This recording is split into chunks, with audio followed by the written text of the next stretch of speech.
بیٹا یہ پٹی کیوں بندھی ہے؟ کیا ہوا آپ کو؟ ظفر صاحب پریشانی سے آگے بڑھے۔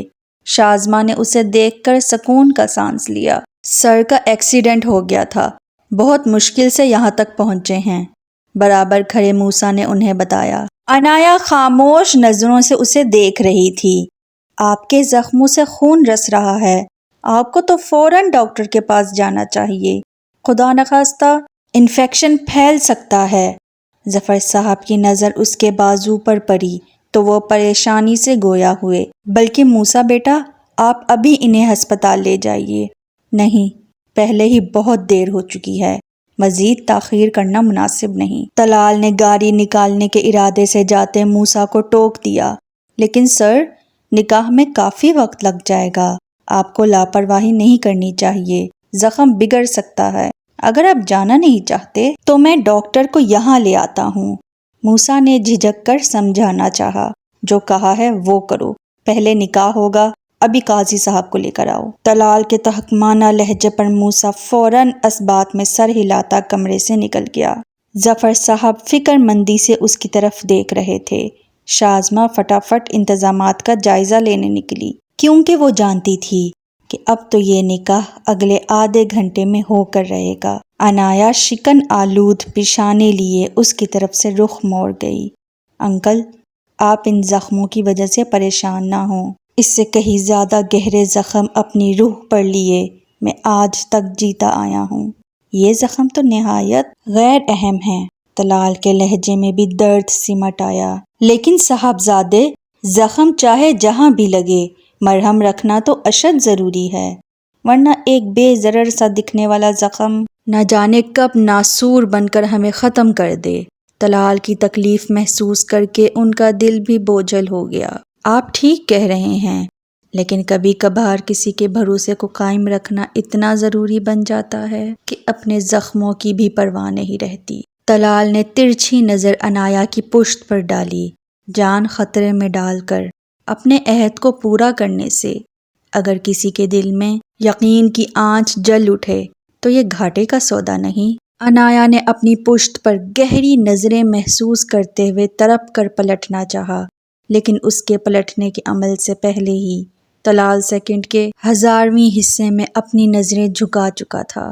وہ جانتا تھا کہ وہ اسے سخت نظروں سے دیکھ رہی ہوگی۔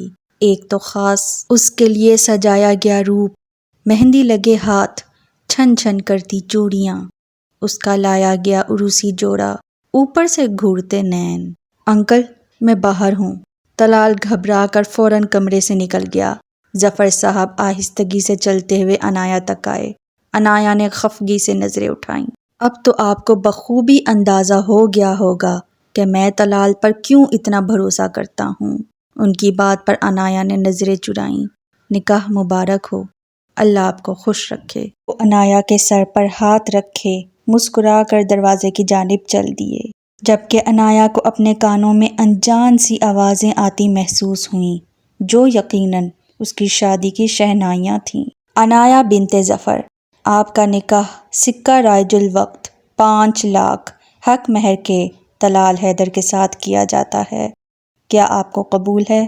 مجھے کچھ نہیں سننا، یہ شخص آئندہ ہمارے گھر نہیں آئے گا۔ دلہن بنی عنایہ کے کانوں میں ایک جملہ گونجا جو کسی پہر اسی کے زبان سے ادا ہوا تھا۔ جس شخص کا داخلہ اسے اپنے گھر میں پسند نہ تھا، جس شخص سے بارہا وہ اپنی نفرت کا اظہار کر چکی تھی، آج اسی شخص کی زندگی میں قدم رکھنا کتنا تکلیف دہ عمل تھا۔ اس بات کا اندازہ کوئی بھی عنایہ کے چہرے کی طرف دیکھ کر بآسانی لگا سکتا تھا۔ عنایہ کی خاموشی پر وہاں بیٹھی عورتوں میں معنی خیز نظروں کا تبادلہ ہونے لگا۔ مولوی صاحب نے سوالیہ نظروں سے عنایہ کا جھکا سر دیکھا۔ عنایہ، مولوی صاحب تمہارے اقرار کے منتظر ہیں۔ شازمہ کے کہنے پر وہ ہوش میں آئی۔ قبول ہے، شدت ضبط سے اقرار کر لیا گیا۔ دوسری جانب ڈرائنگ روم میں مرد حضرات حیرت سے ملگجے کپڑوں والا دلہا دیکھ رہے تھی۔ ٹھیک ہے، اگر ایکسیڈنٹ ہو بھی گیا تھا تو کم از کم صاف کپڑے تو پہناتا، سیدھا ہسپتال سے اٹھ کر نکاح کروانے آ گیا۔ محلے کے اقبال صاحب کو دلہا کے یہ اتوار اچھے نہ لگے، لیکن اس وقت دنیا کے سب جھمیلوں سے بے نیاز، اس کا دل تو اپنی ہی لاغر آپ رہا تھا۔ طلال کو اس کی صدائیں اپنی کانوں میں گونجتی ہوئی محسوس ہوئیں۔ اس نے دم سادھے سامنے موجود نکاح نامے کو دیکھا۔ یہ صرف ایک کاغذ نہیں، بلکہ ان دونوں کو ایک دوسرے کا لباس بنانے کا اجازت نامہ تھا، ہمیشہ ساتھ رہنے کی ایک مضبوط یقین دہانی، ایک ایسا باہمی معاہدہ جس کے لازمی جزو ہمدردی، محبت، بھروسہ اور عزت کے تھے۔ اس کاغذ پر دستخط کرنے کے بعد ان کا رشتہ ایک لڑی میں پرویا جانے والا تھا۔ زندگی کا نشیب و فراز اس کچے دھاگے کو توڑنے کی کوشش کریں گے، لیکن اگر آپسی تعاون سے اس ڈوری کو احترام و شفقت، اظہار و قربانی کی مدد سے تھام کر رکھا جائے تو دنیا کی کوئی چال اس پر اثر انداز نہیں ہو سکتی۔ نکاح نامے پر سائن کرتے ہوئے طلال کے اندر کا شور بھی تھم سا گیا۔ اس نے قلم چلاتے ہوئے ہاتھوں کی لغزش پر بمشکل قابو پایا۔ مولوی صاحب میاں بیوی کی خوشیوں کے لیے دعا گو ہوئے، جس پر طلال حیدر نے اپنے ہاتھ اٹھائے، صدقے دل سے آمین کہا۔ یہ تھی اداس آنگن کی قسط نمبر 67۔ ملتے ہیں نیکسٹ ایپیسوڈ میں۔ اللہ حافظ۔